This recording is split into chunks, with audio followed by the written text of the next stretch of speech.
Director. So ఈ విషయంలో క్లియర్గా చెప్పాల్సింది ఏంటంటే, డే 1 నుంచి పవన్ కళ్యాణ్ గారు సినిమాలాగా, సినిమా అంటే వినోదం, సినిమా వేరు, పాలిటిక్స్ వేరు అనేది ఆయన డే 1 నుంచి మాకు అందరూ క్లియర్గా చెప్పారు. ఆయన కూడా అదే ఫాలో అవుతారు. అందుకే చూడండి, సిద్ధాంతపరంగా విభేదాలు ఉన్నా సరే పవన్ కళ్యాణ్ గారు వకీల్ సాబ్లో కానీ, ఓజీలో కానీ ప్రకాష్ రాజ్ గారితో యాక్ట్ చేశారు. ఎందుకు యాక్ట్ చేశారంటే ఆయన పాలసీ పరమైన పోరాటం తప్ప పర్సనల్ పరమైన పోరాటం, పర్సనల్ అటాకింగ్ ఆయన ఎప్పుడేం చేయడు.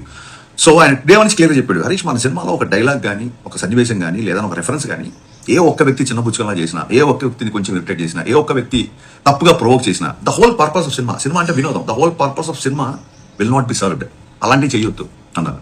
సో ఇప్పుడు గాజు డైలాగ్ ఉందంటే బ్రేక్ అయినా సరే అది పదునుగా ఉంటుంది, ఇంకా ఫైట్ చేస్తున్నట్టుగా మన హీరోకి ఎలివేషన్ ఉంటుంది తప్ప ఇంకోళ్ళని తక్కువ చేయడం కానీ, ఇంకోళ్ళ మీద సెటైర్లు కానీ, ఎటకారాలు కానీ లేవు, ఉండవు. అంటే రీజన్ ఏంటంటే సింపుల్ థింగ్, ఆయనకి అన్ని పార్టీల్లో ఫ్యాన్స్ ఉన్నారు. వాళ్ళు ఓట్లు ఎవరికి వేసినా సినిమా అంటే ఈయన దగ్గరికి వస్తారు. అండ్ ఇంకా గొప్ప విషయం ఏంటంటే, నేను థ్రిల్ అయిపోయిన విషయం ఏంటంటే, ఫ్యాన్స్ అందరూ కూడా సేమ్ ఆయన వ్యక్తిత్వాన్ని ఫాలో అవుతూ, అన్న మనకు వద్దు, మనకు పాలిటిక్స్ రిఫరెన్స్లు అవి పెట్టొద్దు, మనకు ఎంటర్టైన్మెంట్ కావాలన్నా బ్లాస్ట్ అయిపోవాలి, మనకెందుకన్నా అన్నారు. నిజంగా హ్యాట్స్ ఆఫ్ అబ్బాయిలు. నిజంగా కళ్యాణ్ గారిని ఫాలో అవ్వడం అంటే ఊరికి ఆయన స్టైల్నో స్వాగ్నో కాకుండా ఆయన వ్యక్తిత్వాన్ని, ఆయన బలమైన సిద్ధాంతాన్ని ఫాలో అవుతున్నారు. నేను ఆ విషయంలో నేను చాలా థ్రిల్ అయిపోయా. సో ప్రతి ఒక్కళ్ళు ఈ సినిమాకి వచ్చి ప్రశాంతంగా ఎంజాయ్ చేసేలాగా ఉంటుంది.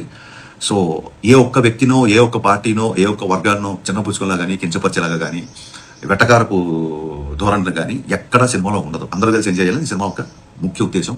సో గైస్, బట్ ఏమాట కామాట హీరో గారిని ఎలివేట్ చేసే డైలాగులు కానీ, ఆయన పర్ఫార్మెన్స్ కానీ బద్దలైపోతుంది. ఫాలో చేయొచ్చు కదా అండి ప్లీజ్.